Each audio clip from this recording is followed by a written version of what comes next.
है कौन कौन हारे कौन कौन जीते, ये भी हमने आपको दिखाया। दिग्गजों को भी हार का मुंह देखना पड़ा है और कहीं न कहीं बीजेपी बढ़त बनाती हुई नजर आ रही है और अपने दम पर सरकार बनाने की कवायद जो है वो शुरू होती हुई नजर आ रही है। जो रुझान है वो करीब करीब 200 माफ कीजिएगा 329 तक जा पहुंचे और 272 का जो आंकड़ा है वो भी बीजेपी अपने दम पर छू लेगी। जिस तरीके की स्थिति है, अगर हम बात करें राजस्थान की, मिशन 25 वसुंधरा राजे ने मिशन 25 की बात कही थी और उसके बाद जो आंकड़े और रुझान सामने आ रहे हैं, कहीं कहीं मिशन 25 सफल होता हुआ नजर आ रहा है। सुमित, जिस तरीके के जयपुर की अगर हम बात करें तो जयपुर सीट पर पहले बड़ा कांटे का टक्कर बताई जा रही थी, लेकिन रामचरण बोहरा जो है उन्होंने जीत दर्ज कर ली। वहीं अगर हम ग्रामीण की बात करें तो वहां पर राज्यवर्धन सिंह राठौड़ पहली बार आए हैं, शूटर हैं और उनका निशाना इस बार बिल्कुल सही लगा है। बिल्कुल दुर्गेश, इन चुनाव में एक खास बात देखने को मिली, एक अप्रत्याशित जीत कहा जा सकता है बीजेपी को। राज्यवर्धन सिंह राठौड़ की बात करें, जयपुर ग्रामीण से नया चेहरा था, खेल में नाम था उनका, लेकिन सीपी जोशी उनके सामने थे। दिग्गज नेता है सीपी जोशी, पैठ है उनकी राजनीति में, लेकिन वो भी सीपी जोशी भी इस बार बीजेपी को पछाड़ नहीं सके। राज्यवर्धन सिंह राठौड़ कह सकते हैं बिल्कुल साफ नजर आ रहा है जिस तरह से आज परिणाम आ रहे हैं।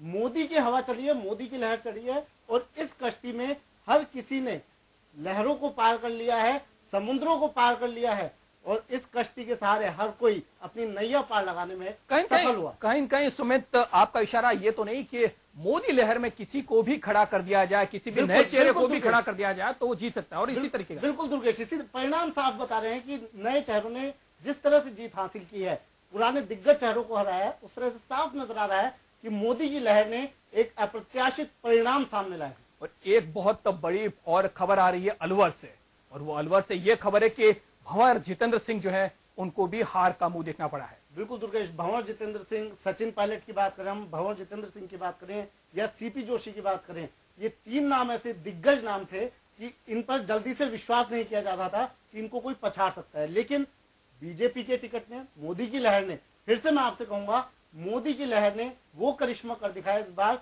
जो जल्दी से विश्वास नहीं होता इन परिणामों पर। क्लीन स्वीप कहा जा सकता है, राजस्थान में क्लीन स्वीप मिला है बीजेपी। बिल्कुल। एक चीज और आपसे जानना चाहूंगा सुमित की, जिस तरीके की मोदी लहर की बात लगातार कहते आए हैं और जिस तरीके की बीजेपी भी इस बात को प्रोजेक्ट करती रही है, लेकिन अगर हम बात करें पश्चिम बंगाल की तो वहां पर तृणमूल कांग्रेस ने अच्छा किया है। अगर हम बात करें तमिलनाडु की तो वहां पर एआईएडीएमके ने अच्छा किया है। तो अगर जो भारत के जो निचले इलाके हैं वहां पर इस तरीके की मोदी लहर नहीं है। अगर हम बात करें पश्चिम के, पूर्वोत्तर की बात करें तो पश्चिम बंगाल में भी ऐसी मोदी की लहर नहीं है, जबकि रैली वहां पर भी उन्होंने करी है, लेकिन इस तरीके की स्थिति कमोबेश नहीं बन पाई। बिल्कुल दुर्गेश, सही कह रहे हैं आप। तृणमूल कांग्रेस ने पश्चिम बंगाल की अगर बात करें तो तृणमूल कांग्रेस ने परचम लहराया, वहां पर मोदी की लहर नहीं देखने को मिली। लेकिन वाराणसी की अगर हम बात करें, इन सीटों की अगर हम बात करें, अरविंद केजरीवाल ने काफी बड़े दमखम से यहाँ पे पर्चा भरा था। 4 लाख वोटों से, करीब 4 लाख वोटों से अरविंद केजरीवाल को यहाँ से हार का सामना करना पड़ा है। वडोदरा से नरेंद्र मोदी का जीतना लगभग तय माना जा रहा था, वाराणसी से जीतना तय माना जा रहा था, दोनों जगह जीत हासिल की है। पश्चिम बंगाल में ये कहा जा सकता है मोदी लहर वहां चल नहीं पाई, या फिर कहें स्थानीय पार्टियों का जो वहां पे कब्जा रहा है शुरू से ही तृणमूल कांग्रेस का, कह सकते हैं वो बरकरार रहा है। चलिए कोई बात नहीं, जिस तरीके की स्थितियां बनी, लेकिन जो जादुई आंकड़ा है वो बीजेपी को मिलता हुआ नजर आ रहा है। एक सबसे बड़ी बात यह है कि कोटा में भी ओम बिरला ने जीत दर्ज की है। क्या कुछ रहा है वहां पर, एक बार उनके समीकरणों को भी समझ लेते हैं। हम चलते हैं कोटा, और कोटा से हमारे संवाददाता हमारे साथ जुड़ गए हैं गुल मोहम्मद। गुल, फिलहाल स्थिति कैसी है, किस तरीके का माहौल आप देख रहे हैं? ओम बिरला ने जीत दर्ज की है, किस तरीके का माहौल है, उनकी प्रतिक्रिया आ पाई है आपके पास? जी बिल्कुल दुर्गेश, पिछले जो आधे घंटे तक जो आंकड़े आए थे उस हिसाब से जो है ओम बिरला ने अपनी जीत दर्ज कर ली है। उसके बाद से जो है कार्यकर्ताओं में काफी जा रहा है। बीजेपी कार्यकर्ता ढोल नगाड़ों के बीच जो है जश्न मना रहे हैं, मिठाइयां बांट रहे हैं और एक दूसरे को जो है अपनी जीत की जो है मुबारकबाद दे रहे हैं।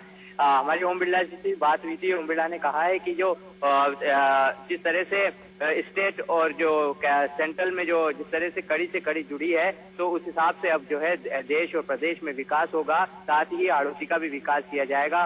हाड़ौती में जिस जो सेंट्रल में जो पहले से जो मुद्दे अटके हुए थे, जो मुद्दों को लेकर वो चुनाव लड़े थे, यहाँ के हैंगिंग ब्रिज हो या हवाई सेवा हो, तो उसको लेकर जो है चुनावी मैदान में थे। तो वो वादे जो है जो जनता से किए थे वो पूरा करने की कोशिश करेंगे। साथ ही इस तरह से अगर बात करें तो इजराज सिंह भी जो है अपनी जीत को लेकर कहीं ना कहीं आश्वस्त जरूर नजर आए थे, लेकिन वो उनकी छवि के दम पर वो जो है चुनावी मैदान में थे।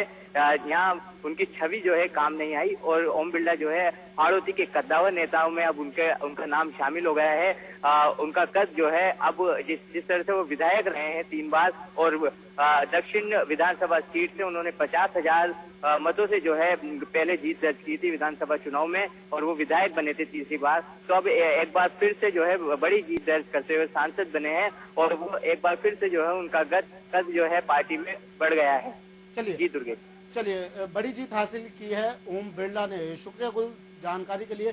दुर्गेश, बड़ी जीत हासिल की है और सिर्फ कोटा की नहीं, पूरे राजस्थान की बात करें, प्रदेश की बात करें, देश की बात करें तो बीजेपी का लगभग हर प्रत्याशी बड़ी जीत हासिल कर रहा है। जी बिल्कुल, कहीं मोदी लहर का जो है इसके अंदर साफ तौर पर जो स्थिति है वो देखी जा सकती है। और अगर हिंदी बेल्ट की बात करें, हिंदी भाषी अगर राज्यों की बात करें तो सुमित कहीं मोदी लहर का इफेक्ट जरूर बिल्कुल परिणामों में नजर आ रहा है। बिल्कुल दुर्गेश, लेकिन यहाँ पर ये जानना चाहूंगा मैं, जिस तरह से मोदी लहर चल रही है, मोदी लहर में हर कोई अपनी नैया पार लगा रहा है, लेकिन सबसे बड़ी बात ये नई सरकार लगभग आ चुकी है, चेहरा साफ हो चुका है।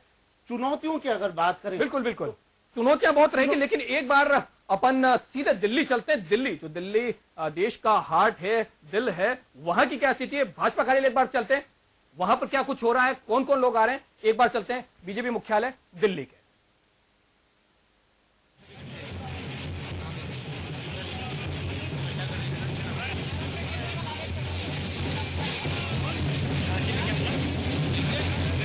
ये आप सीधी तस्वीरें वहां से देख रहे हैं, दिल्ली की ये तस्वीरें हैं, बीजेपी कार्यालय है। देख सकते हैं आप भगवा परचम फहरता हुआ और वहां पर वरिष्ठ नेताओं का आना अब शुरू हो गया। जो नतीजे हैं और जो रुझान के साथ साथ जो नतीजे आते जा रहे हैं बीजेपी के पक्ष में हैं और बीजेपी के लिए एक बड़ी अब चुनौती है। सरकार बनाने को लेकर लोगों की अपेक्षाएं बहुत ज्यादा बढ़ गई है। सबसे बड़ी बात, 1984 के बाद किसी एक दल को क्लीन मेजोरिटी मिलती हुई नजर आ रही है। बिल्कुल दुर्गेश, यहाँ पर लेकिन एक बात हो रहा है, शायद इन रुझानों का, इन नतीजों का बीजेपी शायद पहले ही अनुमान लगा चुकी थी। तभी कल हमने दिखाया, दर्शकों को भी दिखाया, कल से ही मिठाइयां बननी शुरू हो गई थी, लड्डू तैयार करने लगे थे बीजेपी कार्यालय में। शायद इन नतीजों का पहले से ही अनुमान हो गया था बीजेपी को। बिल्कुल, जिस तरीके से आप कह रहे हैं और एग्जिट पोल जिस तरीके से आए हैं उनमें सब कमोबेश जो भी जितने भी चैनल्स ने, जितने भी जो एजेंसीज हैं, उन्होंने जो भी सर्वे किए हैं, एग्जिट पोल जो बताए हैं, वो पक्ष बीजेपी का ही रख रहे थे और एनडीए की सरकार बनती हुई दिखा रहे थे। कहीं कांग्रेस को लगा था कि इस तरीके की स्थिति, आप जरूर आपने ठीक बात करी कि बीजेपी कार्यालय में लड्डू बन रहे थे। वहीं अगर हम सोनिया गांधी के भोज की बात करें तो शायद राहुल गांधी को भी आभास हो गया था, इसीलिए शायद वो कांग्रेस का मीठा चखने के लिए नहीं गए। मीठा चखने के लिए नहीं गए। दुर्गेश, यहाँ पर एक भोज की आपने बात छेड़ी, यहाँ पर ये बात तो करना चाहूंगा, सोनिया गांधी ने भोज दिया, राहुल गांधी नहीं पहुंचे उसमें। अब बात करें मीम अफजल, कांग्रेस के प्रवक्ता हैं मीम अफजल, वो कह रहे हैं कि जीत दंगों की जीत है। इस जीत को अब भी वो मोदी लहर नहीं मानते हैं, दंगों की जीत बता रहे हैं। और साथ ही कांग्रेस में यह आवाज भी उठने लगी है कि राहुल गांधी को हटाओ और प्रियंका गांधी को लाओ। तो कहीं ना कहीं राहुल गांधी के सर मढ़ी जा रही है हार। देखिए, जैसे इस तरीके के एग्जिट पोल जब सामने आने लगे थे और जो स्थिति कमोबेश बताई जा रही थी, तो स्थितियां जो बनी उसके अंदर राहुल गांधी के ऊपर जब सारी की सारी बात मढ़ी जाने की बात आई थी तो राहुल गांधी को अलग किया गया और साझा इसमें पूरी की पूरी जिम्मेदारी कांग्रेस अपने ऊपर लेती हुई नजर आई। उनके जो बड़े नेता हैं, उनके बयान जो आए, उन्होंने कहा है कि यह साझा प्रयास था और इसीलिए अगर हार भी होती तो साझा हार होती। कहीं अगर हम देखें तो राहुल गांधी को इन जिम्मेदारियों से हार का ठीकरा उनके सर पर मढ़ने से रोकने की ये कवायद शुरू हो गई। शायद यही वजह रही कि राहुल गांधी को पीएम प्रत्याशी भी घोषित नहीं किया गया था। शायद उनको हार के कारणों से बचाने के लिए पीएम प्रत्याशी घोषित नहीं किया गया। लेकिन दुर्गेश, सवाल ये भी है कि हार होती है तो सब अपने ऊपर ले लेते हैं, साझा हार है, लेकिन जीत होती है तो पार्टी के जो कहीं न कहीं ये जो स्थिति बन रही है, ये गांधी परिवार का एक आकर्षण है कि हार के लिए सब आगे आ जाते हैं, लेकिन जीत अगर कोई होती है तो वो या सोनिया गांधी की होती है या राहुल गांधी की होती है। आपने एक बिल्कुल मौजूद सवाल उठाया था कि अब राहुल की जगह दूसरा चेहरा लाने की बात कही, बिल्कुल, और प्रियंका गांधी उसके अंदर फिट है। लेकिन अगर हम इस चुनाव में जिस तरीके से उन्होंने प्रचार किया और उनके जो बयान है, हमने राहुल गांधी को भी सुना, उनकी सभाओं को भी सुना और उसके साथ साथ प्रियंका गांधी की भी बातें हमने सुनी, तो जिस तरीके से प्रियंका गांधी के जो बयान है, कहीं न कहीं परिपक्वता उनके बयानों में नजर आई।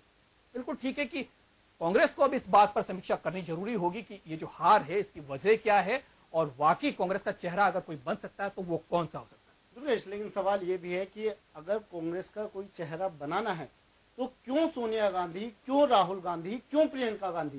क्या कांग्रेस सिर्फ इन 3 चेहरों तक सिमट कर रह गई है? क्या कांग्रेस का कोई और चेहरा नहीं हो सकता? वंशवाद के जिस तरह से आरोप लगते रहे हैं, क्या फिर से ये वंशवाद का आरोप सच साबित नहीं हो रहा? क्यों राहुल के बाद ही प्रियंका का नाम क्यों आ रहा है? बिल्कुल ठीक बात है, जिस तरीके की कांग्रेस है उसको समीक्षा करनी पड़ेगी। लेकिन कांग्रेस से जुड़ी एक और खबर है, बिहार की क्या स्थिति है, झारखंड की क्या स्थिति है, इसके ऊपर चर्चा के लिए हमारे साथ फोन लाइन पर जुड़ गए हमारे ब्यूरो चीफ भूपेंद्र दुबे। भूपेंद्र, आपसे जानना चाहेंगे, जिस तरीके की स्थिति बन रही है और सरकार अब एनडीए के हाथों में जा रही है और अगर यूं कहें कि प्रधानमंत्री पद पर नरेंद्र मोदी अब काबिज होने वाले हैं तो अतिशयोक्ति नहीं होगी, आपसे जानना चाहेंगे बिहार के हाल क्या है?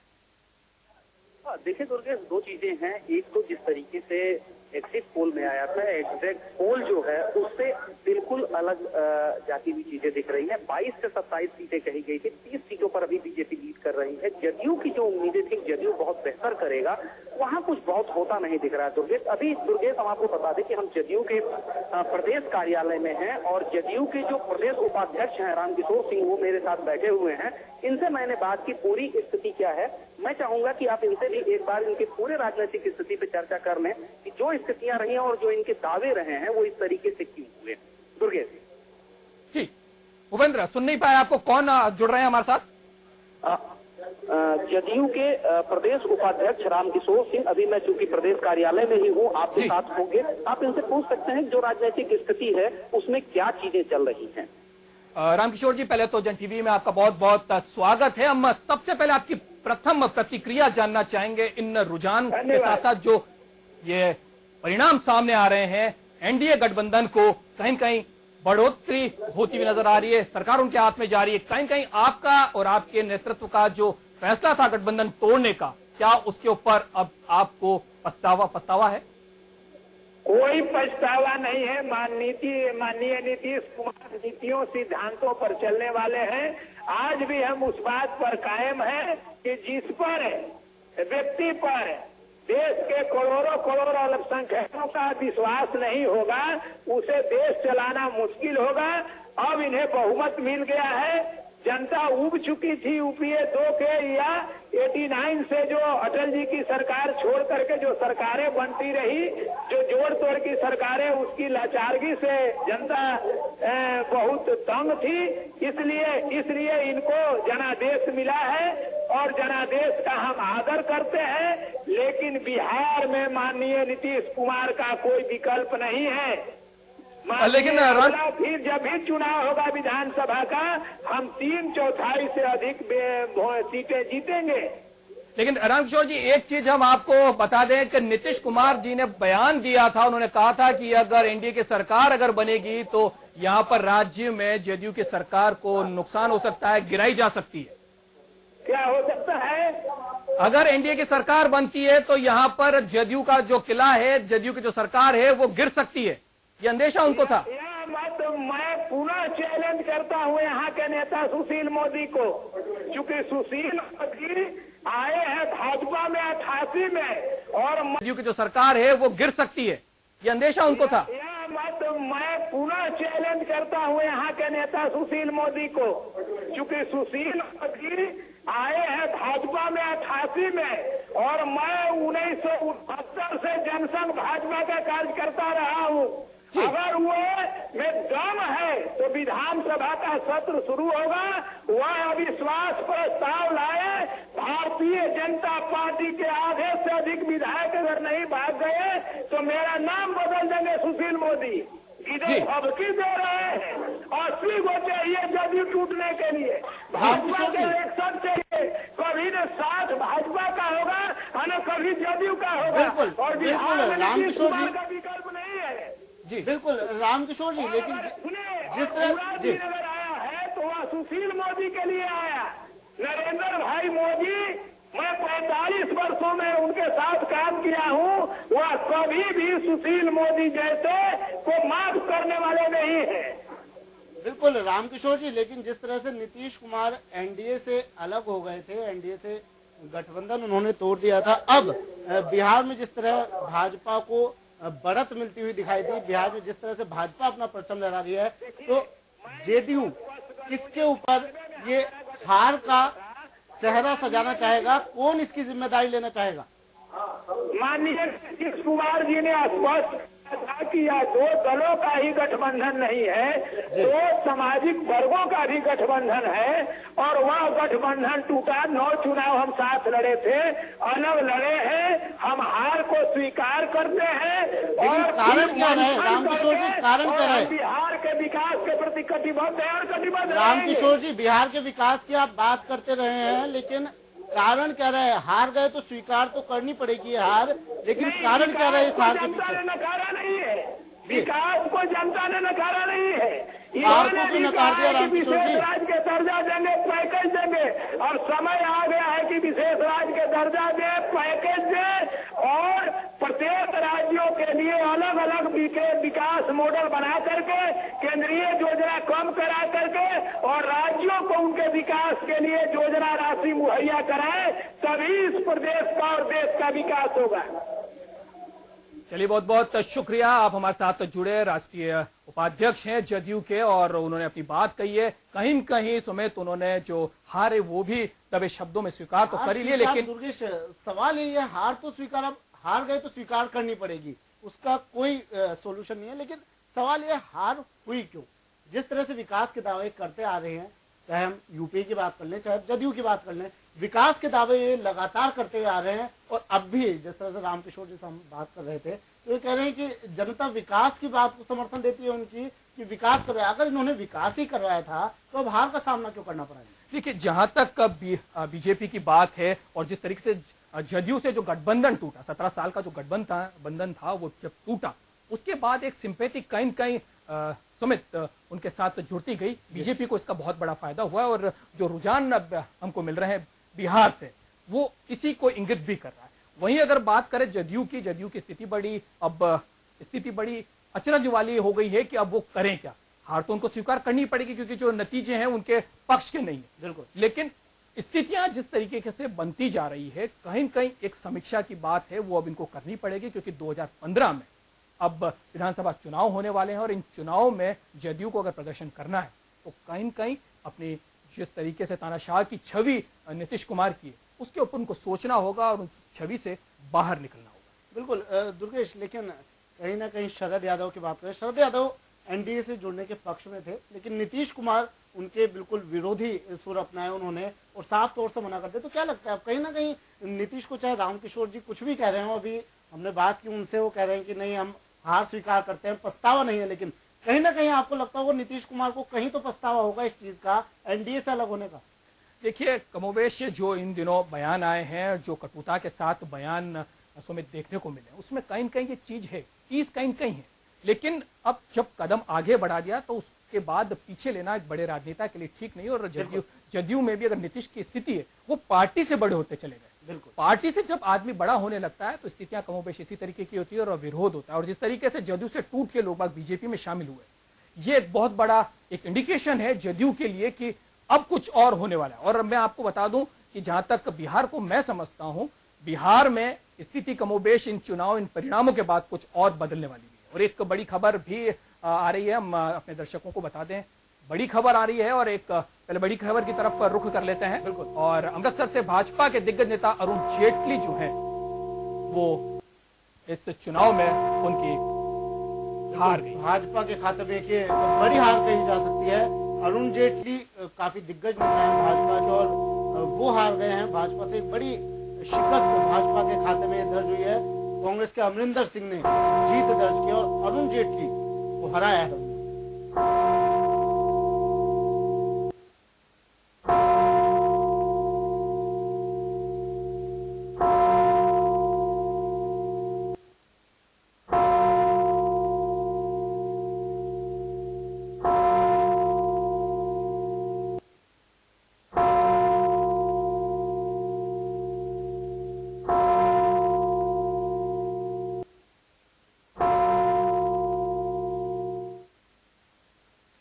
बड़ी हार कही जा सकती है बीजेपी के खाते में। अरुण जेटली की यह हार हुई। अमृतसर से भाजपा के प्रत्याशी थे, लेकिन उन्हें हार का मुंह देखना पड़ा।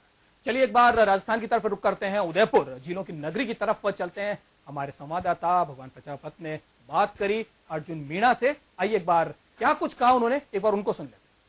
चुनाव और चुनावों के परिणाम, जिस तरह से परिणाम सामने आए उसके बाद भाजपा में खुशी की लहर है।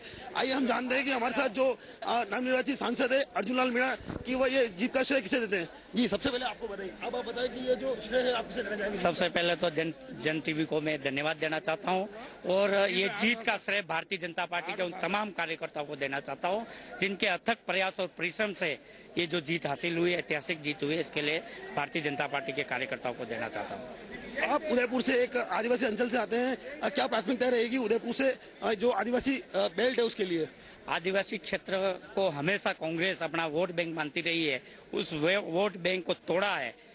जो कांग्रेस ने गलतियां की है वो, और जो उन्होंने हमेशा वोट बैंक को वोट बैंक समझा है, हम उनको विकास के रास्ते पे ले जाएंगे। क्षेत्र में सड़कें हैं, शिक्षा का है, अध्यापकों की कमी है, पानी शुद्ध पेयजल है, तमाम जो समस्या है उस समस्या का निजात दिला के और रोजगार उपलब्ध कराएंगे और जनता को, आदिवासी बेल्ट को जो शिक्षा का अभाव है उनको आगे लाने का प्रयास किया जाएगा। आप बात करें प्राथमिकताओं की, तो जिस तरह से चुनाव से पहले आपने अपनी जो प्राथमिकता बताई थी उन पर किस तरह आप काम करेंगे? उन सब प्राथमिकताओं को हम पूरी करेंगे। बात करें जो सबसे जो बड़ा मुद्दा आएगा ब्रॉडगेज और उसके बाद अमान परिवर्तन के साथ साथ पासपोर्ट कार्यालय लेगा, उसके लिए क्या प्रयत्न किए जाएंगे? अमान परिवर्तन के लिए आने वाले बजट सत्र में उसको डिमांड को रखा जाएगा और जो भी रेलवे मिनिस्टर बनेंगे, माननीय प्रधानमंत्री जी नरेंद्र मोदी से मिलके हमारे यहाँ के पूरे सांसद और उन गुजरात के भी हमारे मित्र सांसद बन रहे हैं, जैसे राम सिंह जी राठवा छोटा उदयपुर से आ रहे हैं, वो हमारे भारतीय जनता पार्टी एसटी मोर्चे के महामंत्री भी है। चूंकि वो लगे हुए हैं, उन सबको साथ लेके गुजरात और राजस्थान के ये अमान परिवर्तन के लिए गुजरात को भी फायदा है और राजस्थान को भी फायदा है, उसको प्राथमिकता करते हुए हम उसको पूरा करेंगे। और पासपोर्ट कार्यालय, जो पासपोर्ट की वजह से हमको जोधपुर जाना पड़ता है, जोधपुर नहीं जाए, यहाँ सुविधा है, उसके लिए हम प्रयास करके 6 महीने के अंदर पासपोर्ट की सुविधा उपलब्ध कराने का प्रयास करेंगे। तो आपने देखा कि जिस तरह से इन्होंने अपनी जो प्राथमिकताएं थी वो रखी और आप देखना यह होगा कि जो प्राथमिकता है पासपोर्ट कार्यालय के साथ साथ जो ब्रॉडगेज वह कितने समय में पूरा हो पाता है। भगवान प्रजापत, जन टीवी, उदयपुर। तो देखा आपने, ये स्थिति है। लोगों की प्रतिक्रियाएं भी आने लगी है और क्या कुछ रहेगा ये तो आने वाला वक्त ही तय करेगा। और सरकार कैसी होगी, कौन कौन मंत्री बनेंगे, ये भी चर्चा का विषय है और जल्दी इसके ऊपर से भी पर्दा उठेगा। और जिस तरीके की कमोबेश स्थिति बनती जा रही है, अगर राजस्थान की बात करें तो कई दिग्गजों को हार का मुंह देखना पड़ा। बिल्कुल, सीपी जोशी की अगर हम बात करें, महेश जोशी की अगर हम बात करें, गिरिजा व्यास की अगर हम बात करें, तो इनको हार का मुंह देखना पड़ा है। स्थिति कमोबेश इस तरीके की। और बीजेपी में लगातार जीत का सिलसिला आगे है। कहीं कहीं भरतपुर की अगर हम बात करें, भरतपुर संभाग जो कि कांग्रेस का गढ़ माना जाता था, इसीलिए उस गढ़ को ढहाने के लिए 10 दिन तक सरकार भरतपुर गई। कहीं कहीं उसका इंपैक्ट जरूर देखने को मिला, क्योंकि जो नतीजे और जो रुझान सामने है भी भरतपुर के भी, तो बीजेपी के पक्ष में जाते हुए नजर आ रहे हैं। बिल्कुल दुर्गेश, कहीं ना कहीं ये बीजेपी के पक्ष में जो रुझान जा रहे हैं, नतीजे जो जा रहे हैं, मोदी लहर तो कही जा सकती है। साथ ही वसुंधरा राजे की बात करें तो उन्होंने भी काफी सोची समझी रणनीति के तहत काम किया है राजस्थान में, इसी वजह से काफी कुछ फायदा देखने को मिला। वही विदेश नीति की अगर बात करें, काफी समस्याएं भी अब नरेंद्र मोदी के सामने आने वाली हैं। ताज जरूर सजेगा उनके सर पर, लेकिन इस ताज में कहीं कहीं कुछ ना कुछ कांटे जरूर रहेंगे। दुर्गेश, विदेश नीति की बात, अगर सुमित कहूं कि ये जो आप कह रहे हैं कि ताज में कांटे, कुछ कांटे नहीं, ये जो ताज होगा कांटों भरा ही होगा, क्योंकि जनता की अपेक्षा उनसे बहुत बढ़ गई है। जिस तरीके का मैंडेट सामने, जिस तरीके का लोगों ने अपना फैसला दिया है, और यही शायद कारण है, अपेक्षाओं का ही कारण है जो इतने भारी विजयी बीजेपी को हासिल। चलिए कौन कौन हारा एक बार उसको भी देख लेते हैं।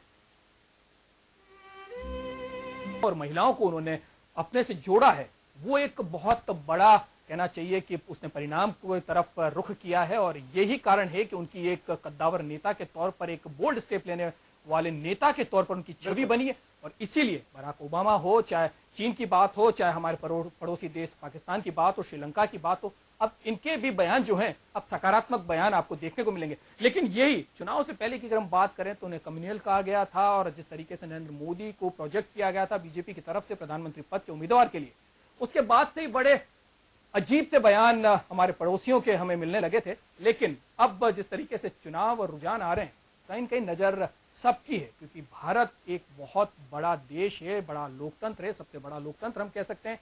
सबसे बड़ी बात यह है कि सबसे बड़ा ग्राहक भी है, अमेरिका के लिए भी, चाइना के लिए भी, और वो अपने इस ग्राहक को छोड़ना नहीं चाहेंगे, और यही वजह है कि अब वो नरेंद्र मोदी में विश्वास व्यक्त करते हुए नजर आए। बिल्कुल दुर्गेश, लेकिन मोदी के लिए चुनौतियां भी कम नहीं होगी।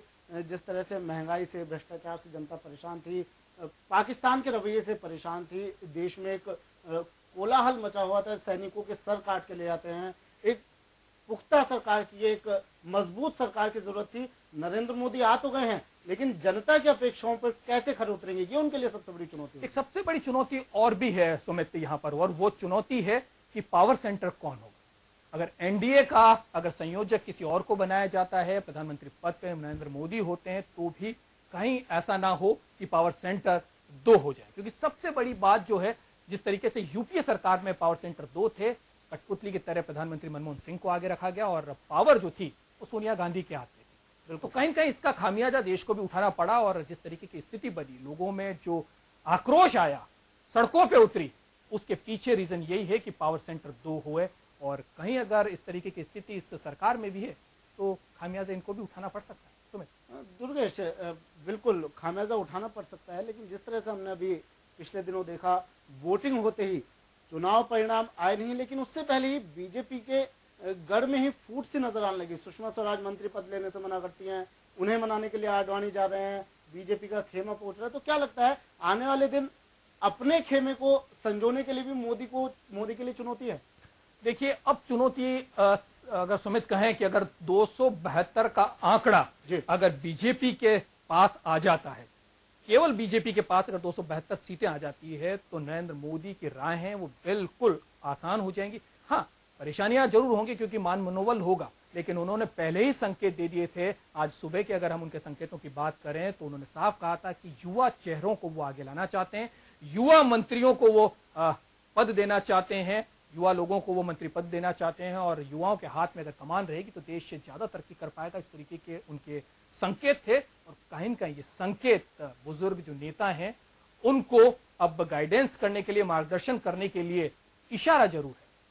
बिल्कुल दुर्गेश, युवाओं की बात की नरेंद्र मोदी ने, और ये बात तो शुरू से करते आ रहे हैं नरेंद्र मोदी। युवाओं की बात, महिलाओं की बात ज्यादा से ज्यादा खुद से जोड़ने की कोशिश करते आए हैं, युवाओं को और महिलाओं को। शायद यही कारण है इस अप्रत्याशित जीत का, क्योंकि नरेंद्र मोदी ने ज्यादा फोकस उन लोगों पर किया जो नव मतदाता हैं, जो अभी पहली बार इन चुनाव में मतदान करने वाले थे, युवा वोटर हैं, उन पर ज्यादा फोकस किया नरेंद्र मोदी ने। देखिए सुमित, अगर हम भारत के अगर चुनाव को समझें, अगर हम एक एक कॉन्स्टिट्यूएंसी में किस तरीके से जीत दर्ज की जाती है, उनके समीकरणों को हम समझें, तो सीधे तौर पर जो 3 से लेकर 6% का जो मत का आंकड़ा होता है वो बहुत इंपॉर्टेंट होता है, वही जीत दर्ज करता है। जो पारंपरिक वोट है वो पार्टी विशेष को जाते ही जाते हैं, लेकिन स्थिति ये होती है कि जो 3 से 6% का जो आंकड़ा होता है वो ही तय करता है कि आखिर जीत किसके खाते में जाएगी। तो नरेंद्र मोदी ने बहुत अच्छी स्ट्रेटजी के साथ युवाओं को, महिलाओं को, जो सबसे ज्यादा महंगाई और भ्रष्टाचार और इनसे त्रस्त थे, उनको पकड़ा। बेरोजगारी की वजह से युवा उनके साथ आए, युवा को उन्होंने सबसे ज्यादा जोड़ा। अब सबसे बड़ी बात यह कि उन्होंने युवाओं को कैसे जोड़ा।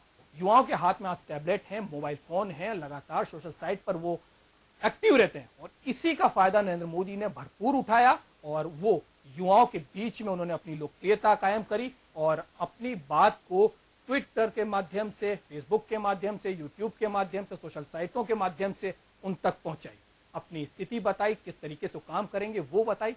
वो शायद युवाओं को भा गई, महिलाओं को भा गई, और यही कारण है कि जो 3 से 6% का जो आंकड़ा है वो ध्रुवीकरण हुआ और वो बीजेपी के पक्ष में गया। और यही आंकड़े साफ तौर पर कह रहे हैं कि स्थिति जो आई है, ये जिस तरीके से क्लीन स्वीप होने की बात सामने आ रही है, एक दल को यानी कि बीजेपी को पूर्ण बहुमत मिलता हुआ नजर आ रहा है, और एनडीए के पक्ष में 330 के आसपास की सीटें जाती हुई रुझान जो है वो आते हुए नजर आ रहे हैं। तो ये कहीं न कहीं उस स्ट्रेटजी का ही एक बहुत बड़ा हिस्सा है जिसकी वजह से नरेंद्र मोदी ये कुछ कर पाए।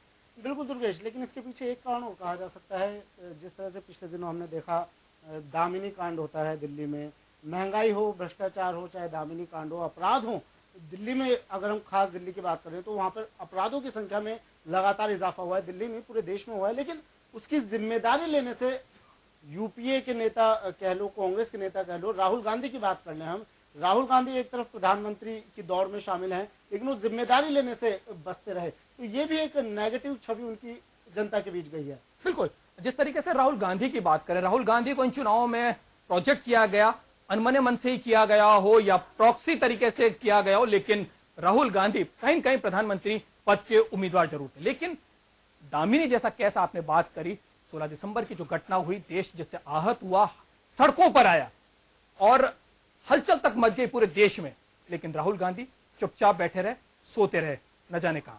लेकिन जब कम्युनल बिल की बात आती है या किस और तरह की बात है, तो मसौदा फाड़ने तक, कैबिनेट के मसौदे तक को फाड़ने के लिए वो आगे आ जाते हैं, उनको प्रोजेक्ट किया जाता है, एक आक्रामक नेता के तौर पर किया जाता है। लेकिन ऐसी स्थिति शायद जनता को इस तरीके से उसको वो नहीं ले पाई, और यही कारण है कि राहुल गांधी में उनका विश्वास नहीं हुआ। कांग्रेस लगातार राहुल को युवा नेता के तौर पर प्रोजेक्ट जरूर कर पाई, लेकिन शायद नेता की जो छवि उनकी बननी चाहिए तो लोगों में, वो शायद युवा नेता की छवि उनकी बन नहीं। तो दुर्गेश, क्या कहा जा सकता है कि जो जीत मिली है बीजेपी को, एनडीए को जो जीत मिली है, वो मोदी की लहर तो थी, लेकिन साथ ही यूपीए के खिलाफ थे लोग, इस वजह से ये जीत मिली है। बिल्कुल, महंगाई के खिलाफ थे और इसका असर, इसका फायदा एनडीए को मिला। बिल्कुल ठीक आपने कहा कि जिस तरीके से महंगाई बढ़ी, लगाम नहीं लगा पाई, सरकार आती है 100 दिन का वादा करती है, 100 दिन में महंगाई कम कर दी जाएगी, लेकिन होता उलट है, महंगाई बढ़ती जाती है। पेट्रोलियम पदार्थों की बात करें तो उसके ऊपर से जो स्थिति बनती है पूरे देश में, अगर महंगाई में सबसे बड़ा अगर कोई रोल अदा करता है तो पेट्रोलियम पदार्थ है। बिल्कुल, और ये स्थिति है। और इस चीज को लेकर पहले एक बार देख लेते हैं हारे हुए नेता कौन कौन है, एक बार उस तरफ चले जाए कि इन्होंने जो जनता ने इनमें विश्वास दर्ज किया। सुमित, जिस तरीके के आंकड़े सामने हैं, कमोबेश अगर हम उन पे चर्चा करें तो अगर हम नरेंद्र मोदी की बात करें तो जहां जहां उन्होंने रैली की है, जहां जहां प्रचार के लिए हो गए, अगर उन पूरों को उनको देखा जाए, उनके आंकड़ों पर नजर जाए तो 89% जगह जहां पर उन्होंने प्रचार किया है बीजेपी के खाते में गई है। वहीं अगर हम राहुल गांधी की बात करें, वो जहां जहां प्रचार के लिए गए, जिस जगह पर उन्होंने रैली करी है, आम सभा की है या रोड शो किया, उनमें से केवल 11% जगहों पर ही कांग्रेस से जीत दर्ज कर। बिल्कुल दुर्गेश, जिस तरह से मैं पिछले दिनों देख भी रहा था, नरेंद्र मोदी लगातार धुआंधार प्रचार में जुटे थे। एक दिन में 5-5, 6-6 सभाओं को संबोधित कर रहे हैं, कई जगहों पर जा रहे हैं। लेकिन राहुल गांधी की आपने बात की तो राहुल गांधी एक सभा करते थे, फिर उसके 2 दिन तक गायब हो जाते थे। हम पूछते भी थे कहाँ गए राहुल गांधी की सभा कहाँ है, लेकिन इसका कहीं जवाब नहीं मिल पाता था। अब भी हमने देखा चुनाव खत्म हुए, राहुल गांधी गायब हो गए। तो शायद एक ये काफी बड़ा फैक्टर कहा जा सकता है कि नरेंद्र मोदी जनता से जुड़े रहे, जनता की बातों को उठाया उन्होंने अपनी सभाओं में, जनता के मुद्दों को उठाया, जो मूल समस्याएं थी वहां तक, उनकी जड़ तक नरेंद्र मोदी ने पहुंचने की कोशिश की। और शायद यही वजह है कि इतने भारी मतों से जहां जहां नरेंद्र मोदी ने सभाएं की, जहां जहां नरेंद्र मोदी ने रैलियां की, वहां पर इतना प्रतिशत सामने आया। बिल्कुल, जिस तरीके की स्थिति रही है, कहीं न कहीं अगर हम बीजेपी के या नरेंद्र मोदी के सब प्रचार को देखें सुमित, तो एक पूरे स्ट्रेटजी के तहत इसको फॉर्म किया गया था। एक बड़ी टीम उनके साथ इसमें लगी थी, और किस तरीके से प्रचार करना है, किस तरीके से बयानों के ऊपर प्रतिक्रिया देनी और किस तरीके से बयान देने, उन सबका एक खाका पहले से तैयार किया जाता था। और उसके बाद सोशल मीडिया हो, चाहे टीवी मीडिया हो, इलेक्ट्रॉनिक मीडिया हो, चाहे प्रिंट मीडिया, उसके तहत किस तरीके से किन लफ्जों के साथ उसको पिरोना है ताकि जनता के दिल तक वो उतरे, इसकी एक बहुत बड़ी रणनीति बीजेपी ने तय की और उसका नेतृत्व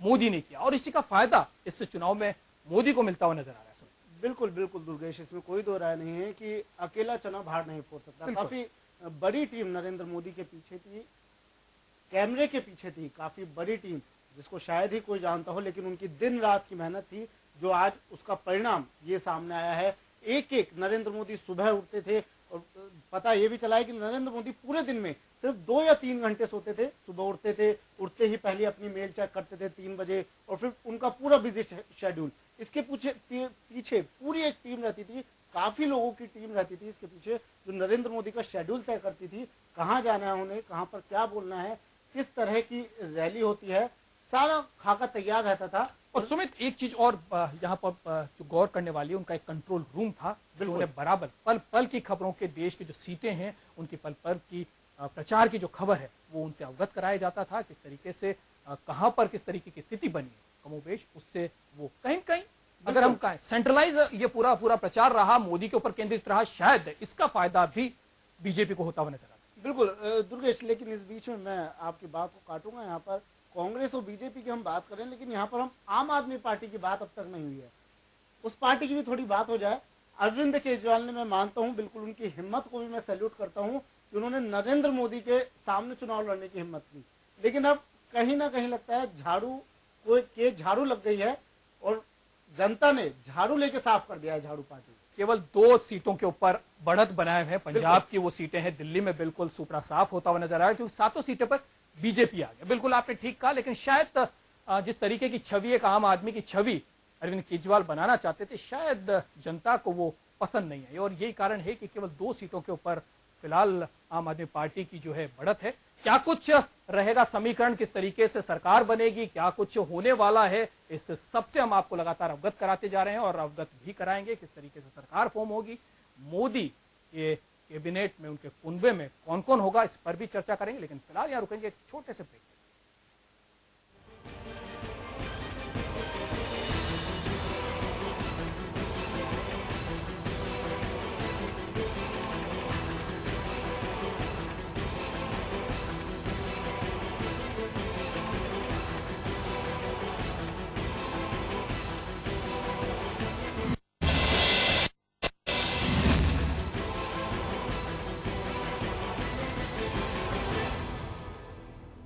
बीएसई और एनएससी लिस्टेड कंप्यूकॉम इंडस्ट्रियल ग्रुप द्वारा प्रमोटेड 13 सालों से शिक्षा के क्षेत्र में अग्रणी नाम AICTE approved Compucom institute of technology and management.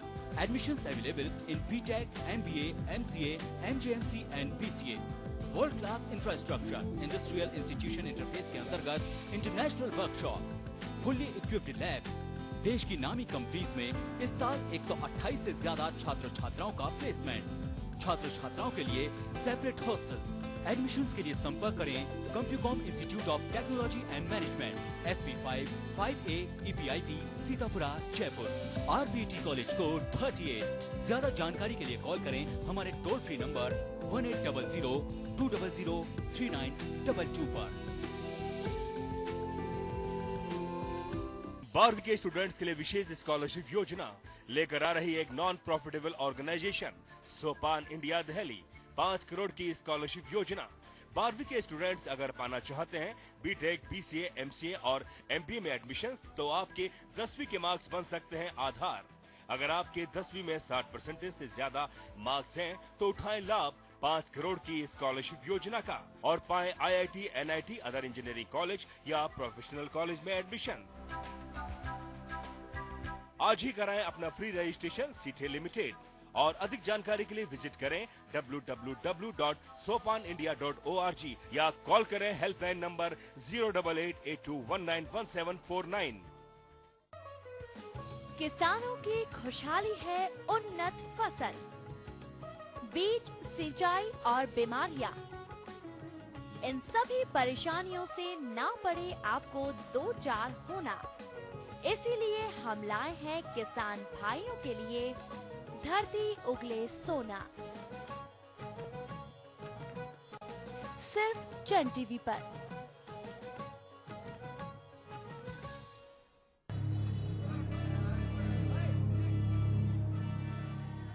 पैंसठ साल से चली आ रही थी बनती बिगड़ती जिंदगी। कुछ झूठे वादे चला रहे थे देश।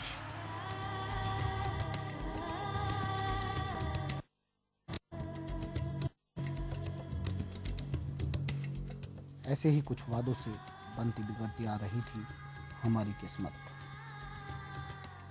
शुक्र है हर खबर से बाखबर है हम, क्योंकि हर वादा झूठा नहीं होता।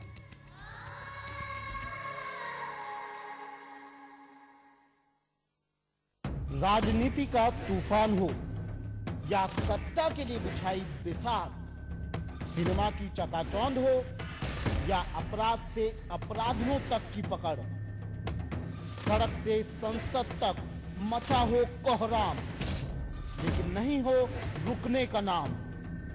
हर खबर से रखें आपको बाखबर। जन टीवी न्यूज, जन जन की आवाज।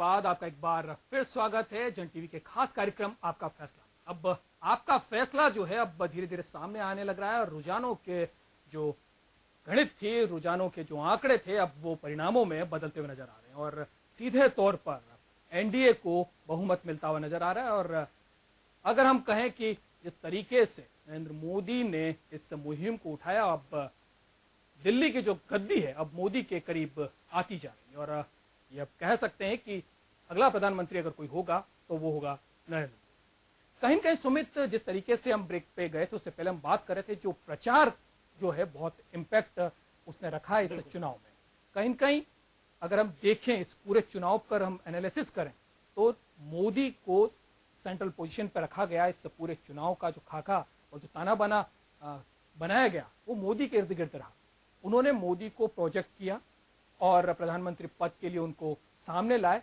जनता के सामने एक चेहरा था। लेकिन यूपीए की अगर हम बात करें, राहुल गांधी को जरूर रखा गया, प्रॉक्सी की तरह रखा गया, पीछे की तरह रखा गया, लेकिन सामने उनको नहीं लाया। तो कहीं कहीं इसका खामियाजा कांग्रेस को भुगतना पड़ा। दुर्गेश, खामियाजा भी कह सकते हैं और कह सकते हैं इसका बेनिफिट भी कांग्रेस को मिला है, क्योंकि राहुल गांधी पर जिस तरह से लोग इल्जाम लगा रहे थे कि वो जनता से मिलते नहीं है, जो मुद्दे उठते हैं, जिस तरह से मैंने अभी पहले हमारी बात हो रही थी, दामनी कांड हुआ, इतना बड़ा कांड हुआ, सभी नेताओं ने कुछ ना कुछ बोला, लेकिन राहुल गांधी कहीं छुपे हुए बैठे थे, वो सामने नहीं आए।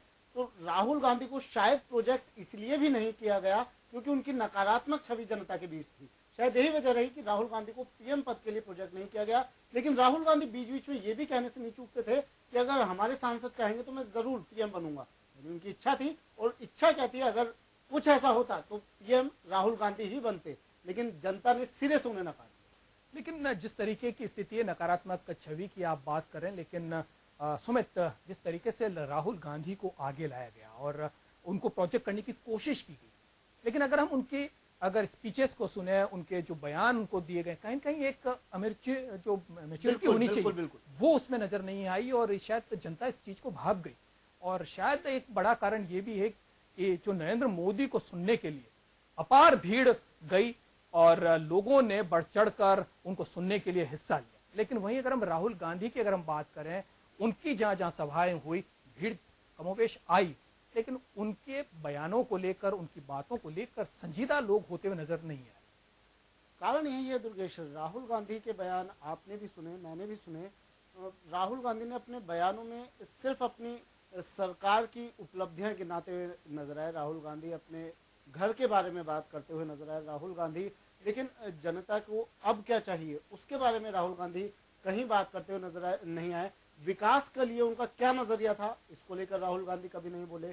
क्या कुछ उनका खाका रहेगा अगर वो प्रधानमंत्री बनते हैं, भारत को लेकर क्या उनकी तैयारी है, स्ट्रेटेजी क्या कुछ है, किस तरह वो महंगाई दूर करेंगे, किस तरह से वो विदेश नीति में जिस तरह से पाकिस्तान ने हरकत की उसको किस तरह जवाब देंगे, कभी राहुल गांधी इसको लेकर बात करते हुए नजर नहीं आए। शायद यही वजह रही कि जनता ने उन्हें सिरे से खारिज कर दिया। आपने देखा भी होगा, राहुल गांधी की सभाएं हुई जगह जगह, प्रधानमंत्री मनमोहन सिंह की कहीं पर भी कोई सभा नहीं रखी गई। बड़ी बात है ये, प्रधानमंत्री हैं लेकिन उनकी कहीं कोई सभा नहीं रखी गई। इसके पीछे का कारण भी शायद नेगेटिव असर जो कांग्रेस का यूपीए का गया, इस वजह से।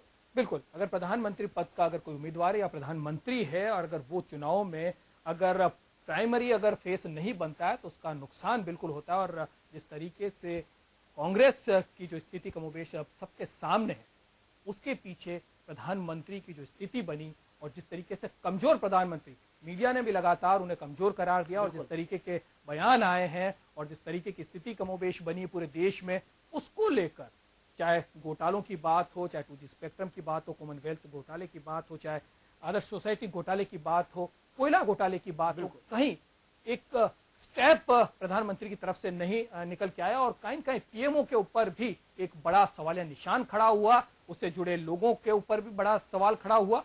और जिस तरीके से घोटाले सामने आए उसके बाद भी कोई कड़ा रुख प्रधानमंत्री की तरफ से नजर नहीं आया। वहीं अगर हम सीमाओं की बात करें सुमित, तो सीमाओं की भी कमोबेश स्थिति ये रही कि हमारे सैनिकों के सिर काट के ले जाए जाते हैं लेकिन प्रधानमंत्री चुप रहते हैं। शायद उनकी चुप्पी यूपीए को इस तरीके के नतीजों पर लाकर उसको खड़ा कर। बिल्कुल दुर्गेश, शायद वजह भी यही रही। आम जनता ने, लोगों ने देख लिया कि यूपीए में कोई ऐसा चेहरा नहीं है प्रधानमंत्री मनमोहन सिंह जनता के बीच नहीं आते हैं, राहुल गांधी आते हैं तो कोई इस तरह की कोई भी उन्होंने मुद्दा नहीं उठाया जो जनता को आकर्षित कर सके। शायद जनता ने देख लिया कि यूपीए में कोई ऐसा चेहरा नहीं है जो उनका भला कर सके, और बीजेपी में, एनडीए में उन्होंने नरेंद्र मोदी की छवि में जो देखा है उन्होंने कि अब तो हमारा मसीहा नरेंद्र मोदी है, क्योंकि नरेंद्र मोदी लगातार अपने भाषणों में जिस तरह से एग्रेसिव होकर बात करते थे, जिस तरह से जनता के मुद्दों को उठाते थे, ये जनता पर इम्पैक्ट किया है और यही वजह है कि इतने भारी मतों से एनडीए बीजेपी सामने आई है। लेकिन एक चीज और जानना चाहेंगे सुमित आपसे, जिस तरीके की स्थिति बनी है, जिस तरीके के चुनाव प्रचार को हाईटेक किया गया, जिस तरीके से अपनी बात और विकास के एजेंडे पर नरेंद्र मोदी सबके सामने आए, उसके साथ साथ कहीं न कहीं एंटी इनकम्बेंसी भी यूपीए गवर्नमेंट की रही। बिल्कुल बिल्कुल दुर्गेश, ये बात मैं पहले भी कह चुका हूं आपसे कि एंटी इनकम्बेंसी फैक्टर बहुत ज्यादा काम किया है इस फैक्टर ने इस बार। आपसे मैंने कहा था, अभी थोड़ी देर पहले हमारी बात हुई थी कि नरेंद्र मोदी के, बीजेपी के, एनडीए के पक्ष में वोट जरूर गिरे हैं, लेकिन इससे कहीं ज्यादा वोट एनडीए को अगर मिले हैं तो यूपीए के विरोध में मिले हैं। यूपीए से जनता परेशान थी, महंगाई से परेशान थी।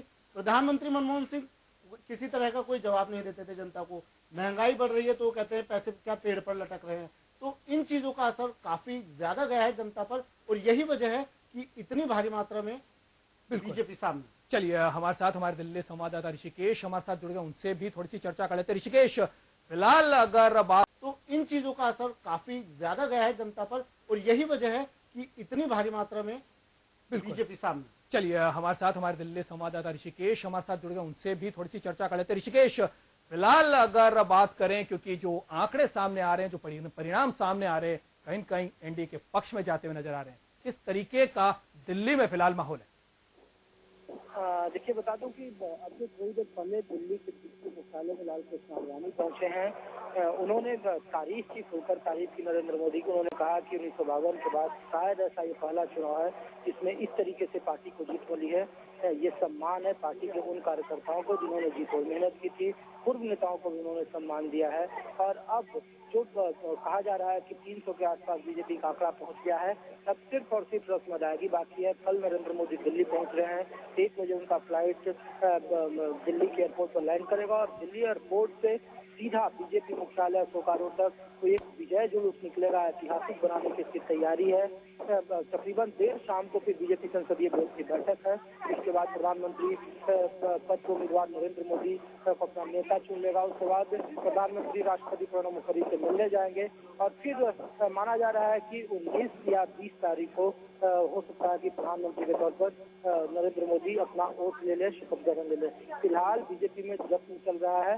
3 बजे से थोड़ी देर बाद राजनाथ सिंह मीडिया को संबोधित करने वाले। ऋषिकेश, एक चीज और जानना चाहेंगे, अगर हम अरुण जेटली की बात करें, क्योंकि इस पूरी रणनीति में कहीं कहीं एक बहुत बड़ा चेहरा अगर नरेंद्र मोदी की टीम में कहा जा सकता है तो अरुण जेटली, उनको हार का मुंह देखना पड़ा। इसको लेकर बीजेपी की किस तरीके की प्रतिक्रिया है?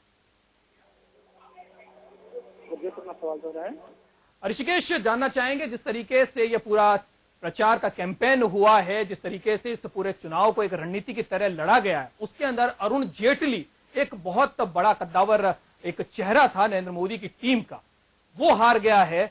इसको लेकर बीजेपी की किस तरीके की प्रतिक्रिया है?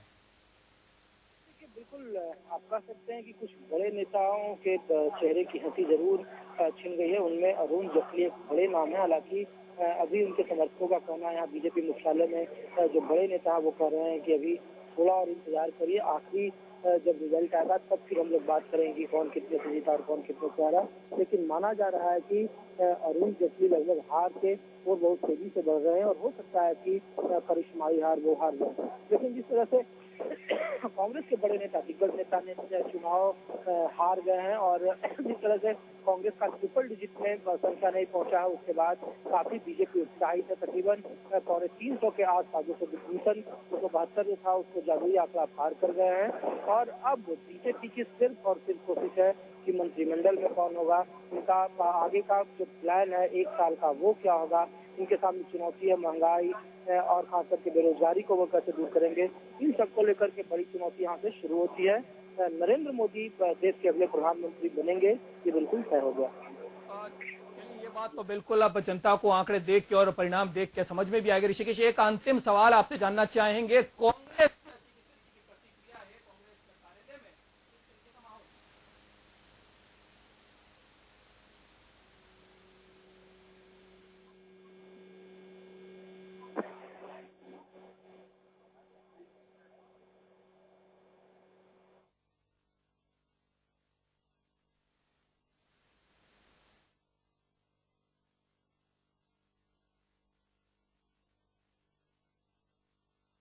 जिस तरह से परिणाम सामने आ रहे हैं,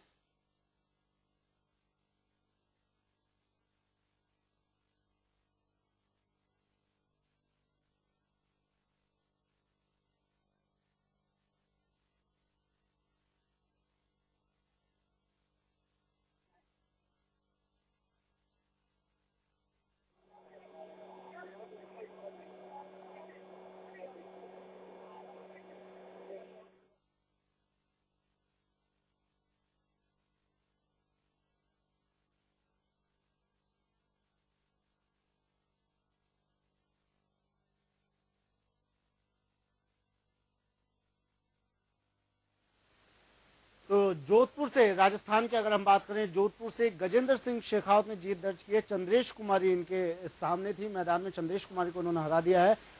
गजेंद्र सिंह से बात की हमारे संवाददाता अरुण हर्ष ने।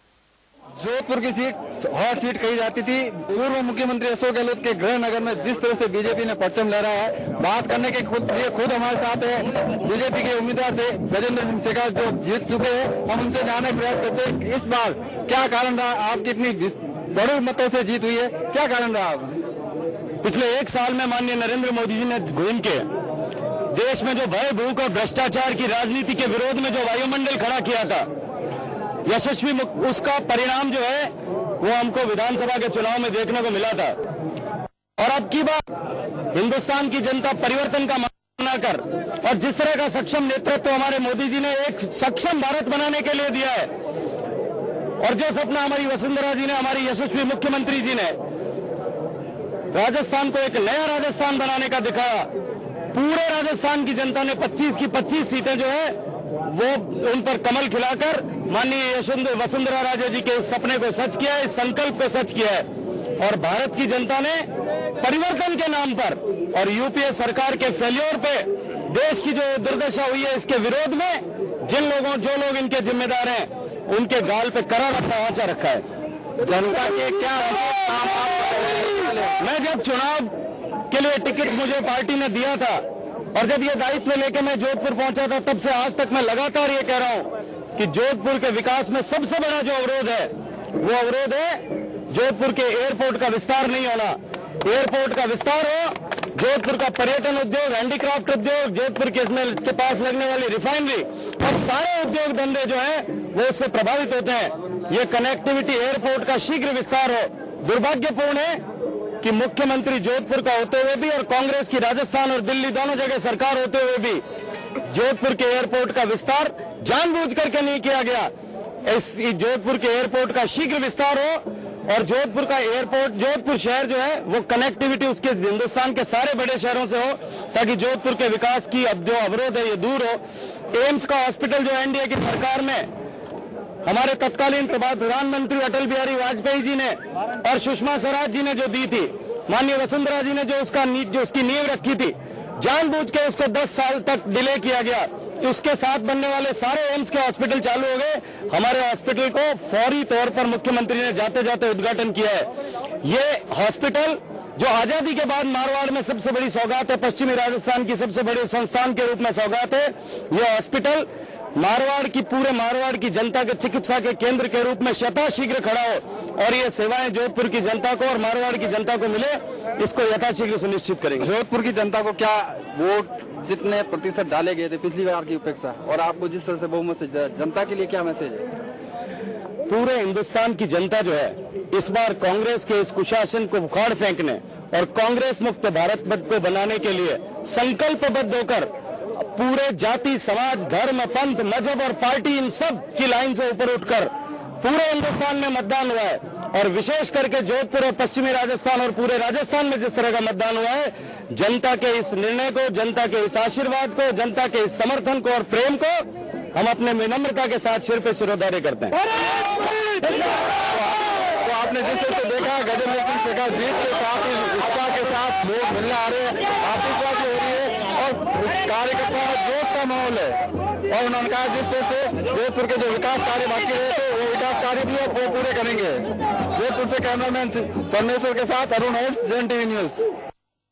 देखा आपने, ये गजेंद्र सिंह शेखावत हैं जो कि जोधपुर से जीत दर्ज करी है। अपनी प्राथमिकताएं भी उन्होंने बताई है और पिछली सरकारों के ऊपर भी उन्होंने निशाना साधा। एक बार देख लेते हैं जो 9 चरणों में चुनाव हुए हैं, किस तरीके का मैंडेट दिया है जनता ने और किस तरीके की स्थिति फिलहाल सामने है। एक बार ग्राफ के माध्यम से हम समझ लेते हैं उसको।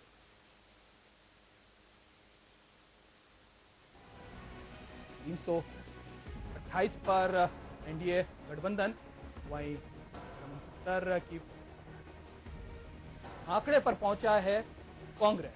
आपके पास 4 जगहों से रुझान आ रहे हैं आगे होने के। वहीं अन्य की बात करें तो 142 के ऊपर अन्य क्षेत्रीय पार्टियां भी शामिल।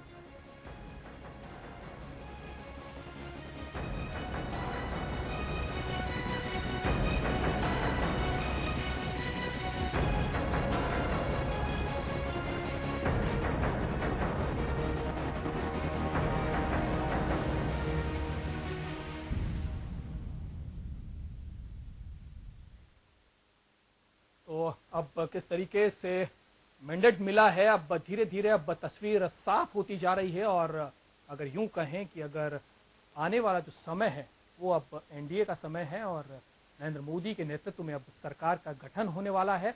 और क्या कुछ रहेगा, कल पहुंचेंगे नरेंद्र मोदी, दिल्ली पहुंच रहे हैं और उसके बाद पहले भाजपा कार्यालय वो जाएंगे और उसके बाद वो राष्ट्रपति से मिलने का भी उनका कार्यक्रम है। वहीं अगर हम आपको बात बताएं कांग्रेस की, कांग्रेस ने हार का जो ठीक रहा है वो अब किस पे फोड़ेगी ये तो अभी समीक्षा वो करेगी, उसके बाद तय होगा। लेकिन स्वीकार हार जो है वो करने लगी हैं। हार को अब कांग्रेस नेताओं की तरफ से स्वीकार रहा भी जाने लगा है।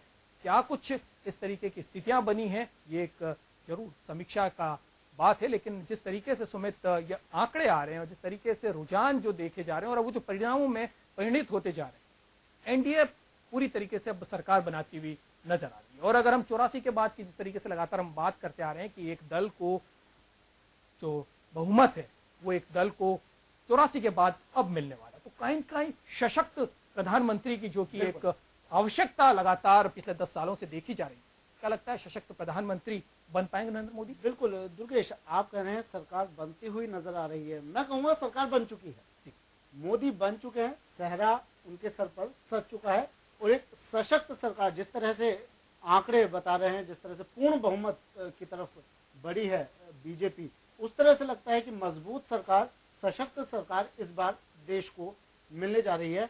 पिछली बार की अगर हम बात करें, जिस तरह से चुनावों की हम बात कर रहे थे, प्रचार प्रसार की बात कर रहे थे, तो नरेंद्र मोदी की छवि कहीं ना कहीं इस छवि ने जनता को लुभाया है और यही वजह है कि इतने भारी मतों से बीजेपी एनडीए लगातार आगे चल रही है। सुमित, भारत को युवा देश कहा जाता है, युवाओं का देश कहा जाता है, क्योंकि सबसे ज्यादा अगर युवा विश्व में कहीं हैं तो वो हैं भारत में। कहीं न कहीं अगर हम देखें इस पूरे चुनाव को तो स्ट्रेटेजिकली अगर नरेंद्र मोदी ने अगर इसको भुनाया है तो वो युवाओं को साथ जोड़ के, आप मानते हैं इस बात को? बिल्कुल दुर्गेश, युवाओं को साथ लेकर चले हैं नरेंद्र मोदी, महिलाओं को साथ लेकर चले हैं नरेंद्र मोदी।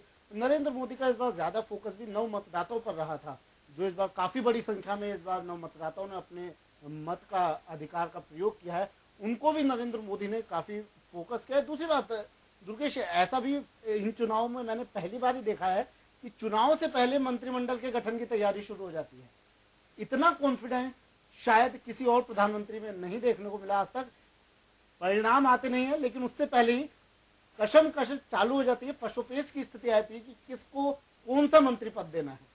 ये भी शायद पहली बार देखने को मिला। मीडिया का भी बहुत बड़ा रोल है इस समय और जिस तरीके के अंदर खाने की खबरें हैं वो बिल्कुल अब सामने आएगी। लेकिन जिस तरीके की स्थिति है, जो पशुपेश की सुमित आप बात कर रहे हैं, वो अब कुछ ही समय में वो भी साफ हो जाएगी। जो तस्वीर है वो सामने आ जाएगी देश के कि कौन प्रधानमंत्री जो नरेंद्र मोदी बनेंगे तो उसके बाद उनके कुनबे में कौन सी जिम्मेदारी निभाएगा, ये तस्वीर भी सामने आ जाएगी। लेकिन जो फिलहाल जो तस्वीर सामने आ रही है वो ये आ रही है कि एनडीए जो है पूरी तरीके से वो बहुमत का आंकड़ा पार कर चुका है। 330 के लगभग सीटों के जो रुझान है वो प्राप्त हो रहे हैं, जो कि एनडीए के पक्ष में है। वहीं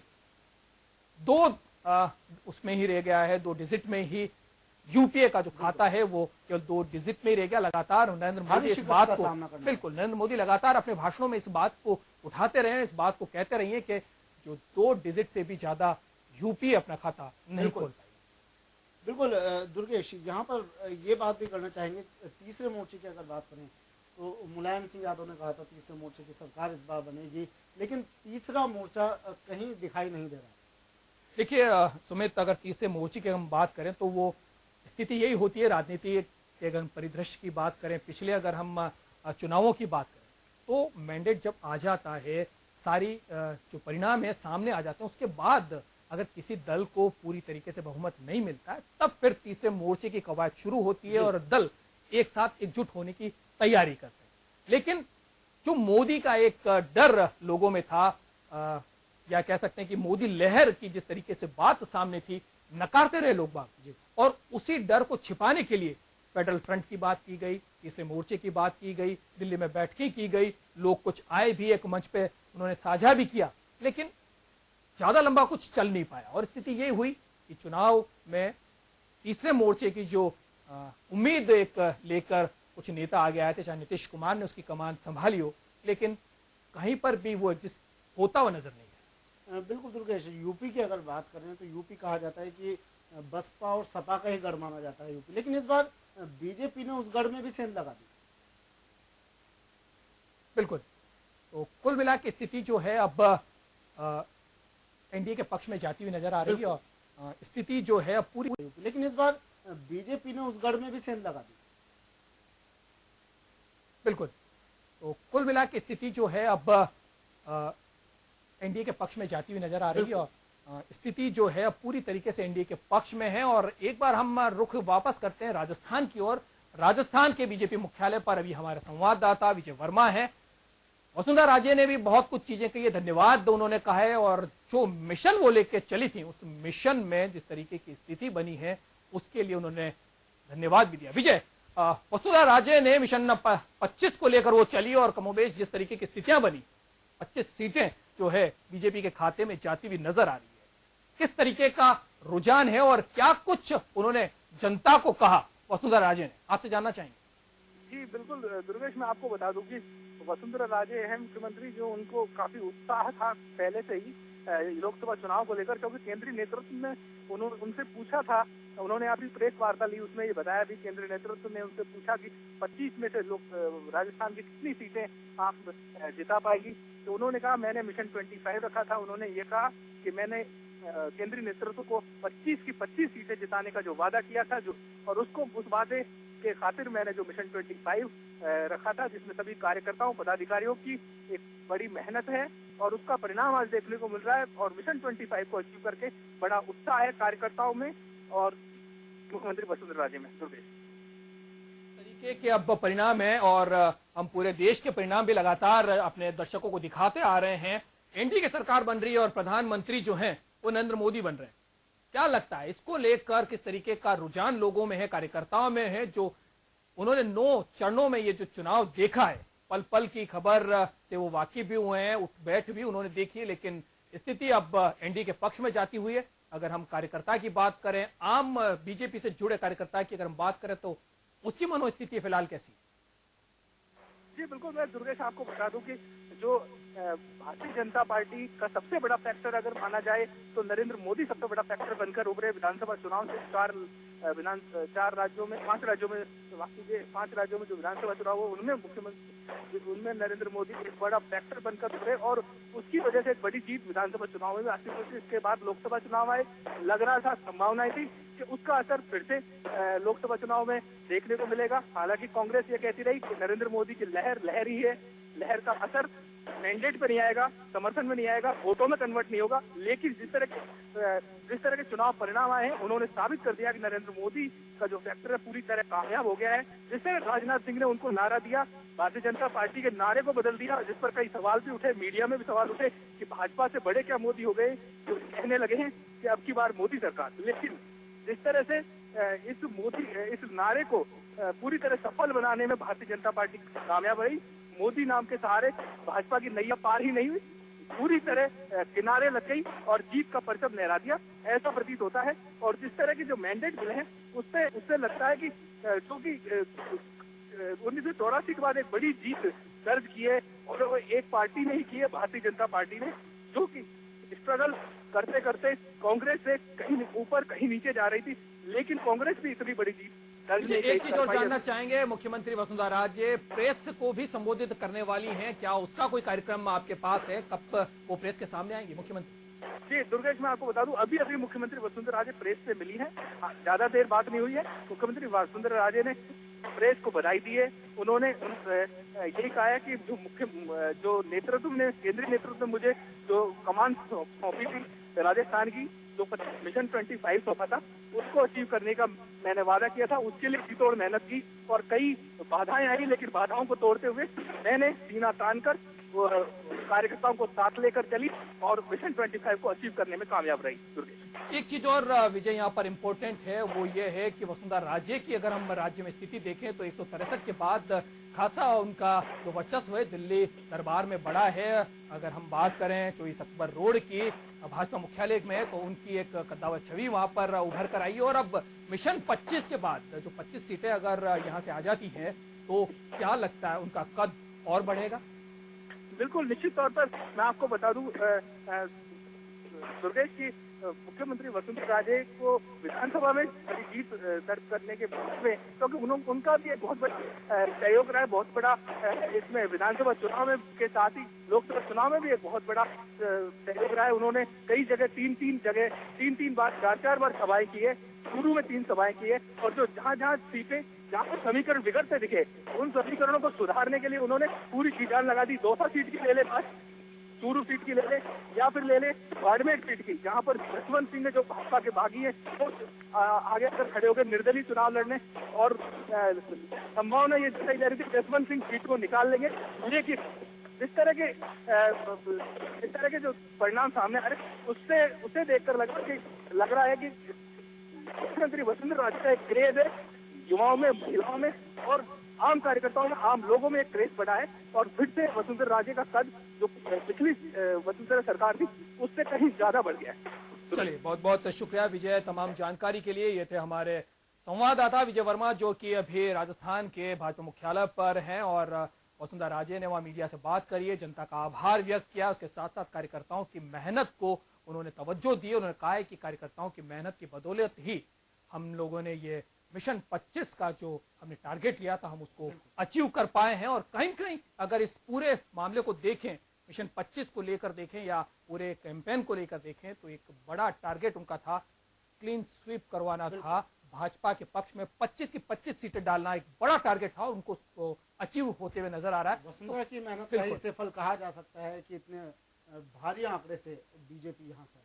बिल्कुल, तो सुमित, जिस तरीके की स्थिति फिलहाल देखने को मिल रही है, अगर हम राजस्थान की बात करें या एमपी की बात करें, दिल्ली की 7 सीटों की अगर हम बात करें, भाजपा के पक्ष में जाती हुई नजर आ रही है। कहीं न कहीं इसमें हम साफ तौर पर नरेंद्र मोदी की छवि देख रहे हैं, लेकिन जो ग्रास रूट पर जो एक मैकेनिज्म बनाया गया बीजेपी, उसका एक बहुत बड़ा रोल था।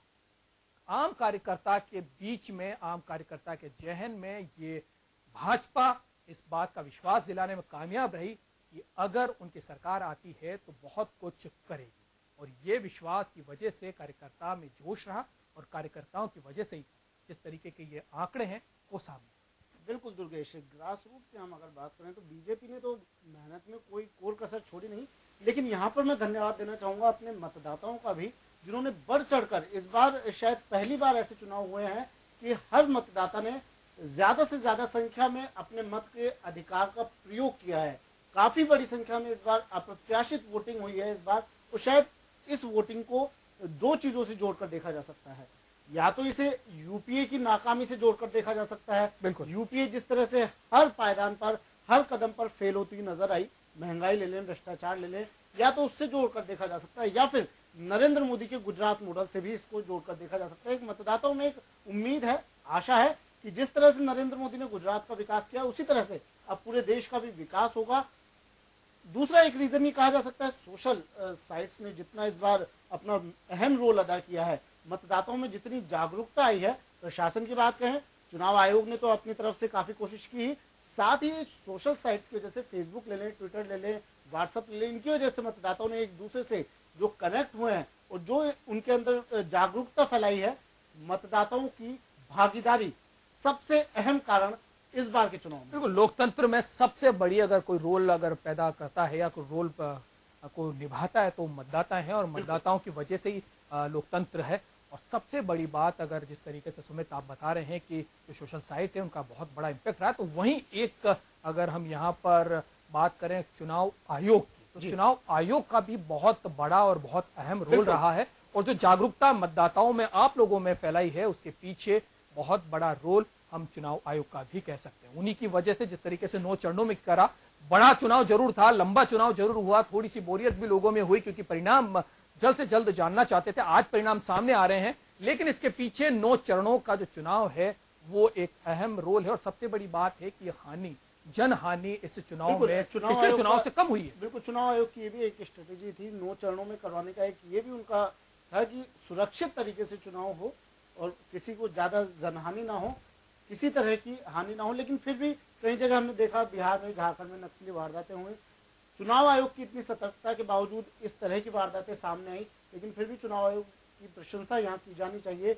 जिस तरह से उन्होंने सुरक्षा के इंतजाम किए। मतगणना की बात ले लें, चाहे चुनाव के दिन की बात ले, चुनाव आयोग हर जगह, हर पायदान पर मुस्तैद दिखा, पुख्ता दिखा। बिल्कुल ठीक बात कही, कहीं न कहीं एक साझा पूरा का पूरा बिल्कुल सबका भागीदारी रही है, चाहे चुनाव आयोग हो, मतदाता हो, पॉलिटिक्स से जुड़े हुए जो लोग हैं वो हों, उसके साथ साथ मीडिया ने भी अपना अहम रोल निभाया है लगातार, चाहे प्रिंट मीडिया हो, चाहे इलेक्ट्रॉनिक मीडिया हो। और उसके साथ साथ हम जन टीवी की अगर हम बात करें तो जन टीवी भी लगातार मतदाताओं से, अपने दर्शकों से अपील करता आया कि मतदान जरूर करें, लोकतंत्र का हिस्सा बने, इस तरीके की अपील करी। और एक मुहिम जन टीवी की तरफ से भी चलाई गई, उसका भी इम्पैक्ट देखने को मिला और लोग अपने घरों से बाहर निकले और मतदान करने के गए, जबकि इतनी गर्मी थी सुबह। बिल्कुल, जितनी गर्मी थी और जिस तरीके से पारा चढ़ा है, लेकिन उस पारे को, राजनीति के पारे ने, अगर हम बात करें नई सरकार को चुनने के मकसद को लेकर जो जनमानस में जो जोश था, उसका जो पारा है वो हावी रहा है। और उसी कारण से लोग अपने घरों से निकले। और सबसे बड़ी बात है, 14 करोड़ के आसपास जो नव मतदाता थे, जो 18 साल से जो 23 साल की उम्र के जो लोग थे, युवा जो थे, वो सबसे बड़ी भागीदारी उनकी भी हम कहेंगे। और उन्होंने घरों से निकलकर लैपटॉप और मोबाइल को छोड़कर मतदान केंद्रों में, भीड़ में वो हिस्सा बने और अपना मतदान किया। ये भी एक बहुत बड़ा कारण है जिसकी वजह से आज रिकॉर्ड टूटे हैं मतदान को लेकर। बिल्कुल बिल्कुल दुर्गेश, रिकॉर्ड टूटे हैं मतदान को लेकर। और ये रिकॉर्ड किस वजह से टूटते हैं, अब ये सबके सामने आ चुकी है ये बात।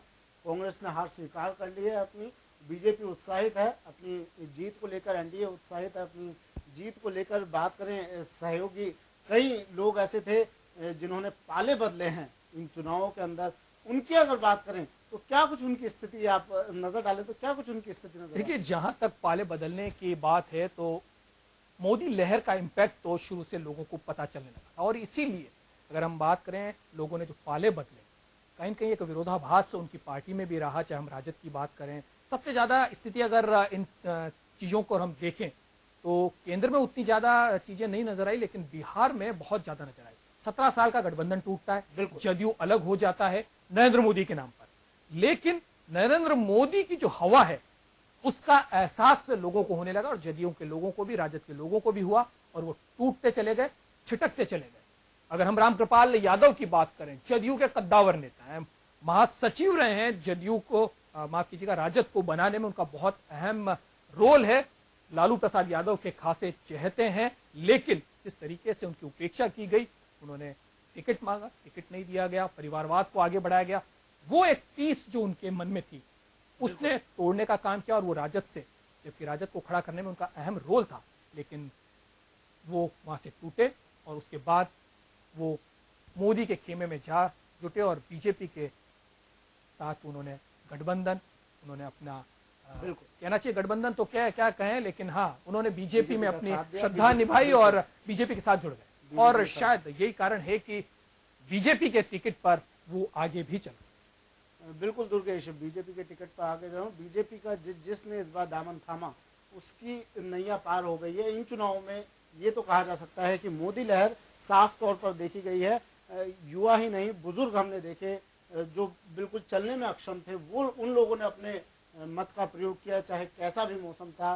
कहीं हमने देखा, हमने बिहार में बात की, झारखंड में बात की, तेज बारिश हो रही है, तेज धूप हो रही है, लेकिन मौसम, चुनावी मौसम पर भारी नहीं पड़ा और हर मतदाता ने अपने मत का प्रयोग किया। दुर्गेश, यहाँ पर एक चीज और मैं जोड़ना चाहूंगा, मतदाता 18 साल से ऊपर का मतदाता, उसने तो अपने मत का प्रयोग किया ही, साथ ही मैंने इन चुनाव में ये देखा जो 6-7 साल के बच्चे हैं वो तक ये कहते हुए नजर आ रहे हैं, हर हर मोदी घर घर मोदी। बिल्कुल, तो ये नारा मोदी का इतना फेमस हुआ है कि बच्चे बच्चे की जबान पे नारा चल। देखिए, ये वही उसी स्ट्रेटजी की बात कर रहे हैं सुमित आप, जो मैं लगातार कहता आ रहा हूं कि जो मोदी ने, या फिर हम बीजेपी की बात करें, बीजेपी की जो प्रचार की जो समिति बनी, उन्होंने तय किया कि नब्ज को पकड़ना है, जनता की नब्ज कहाँ है, बिल्कुल जबान पे क्या चीज चढ़ सकती है उसको उन्होंने पकड़ा। वाराणसी से जब उन्होंने ताल ठोकी तो महादेव की नगरी में उन्होंने ये ताल ठोकी, जिस वजह से हर हर मोदी घर घर मोदी का आलोचना भी काफी हुई थी। आलोचना जरूर हुई, लेकिन आलोचना भी कहीं कहीं एक पब्लिसिटी का ही एक ट्रेंड रहता है और नेगेटिव पब्लिसिटी भी कहीं कहीं इफेक्टिव होती है। वो हर चीज सोच समझ कर करते हैं। बिल्कुल, और ये इसका फायदा उन्हें हर जगह देखने को मिला। बिल्कुल, अगर हम चाय की बात करें तो चाय को उन्होंने एक हथियार बना लिया। जिस तरीके से चाय वाला उनको कहा गया, उन्होंने अपने आप को उसको एक्सेप्ट किया, चाय वाला बने, चाय बनाई, चाय पर चर्चाएं होने लगी और एक नई तरीके की राजनीति इस चुनाव में देखने को मिली। और अब पानी पिला दिया है। बिल्कुल, और अब कांग्रेस को या यूपीए को कहें तो उन्होंने चाय की जगह अब पानी पिला दिया है। बिल्कुल दुर्गेश, कहीं ना कहीं मोदी लहर साफ तौर पर देखी गई है, बीजेपी लहर साफ तौर पर इन चुनाव में देखने को मिली है। वसुंधरा राजे ने जो कहा था कि मिशन 25 पूरा करेंगे और वो अपने इस इरादे में कामयाब हुई हैं। मंत्री पद की दौड़ भी अब चालू हो गई है। अब क्या, मतगणना शुरू होने से पहले ही बीजेपी में मंत्री पद की भी कवायद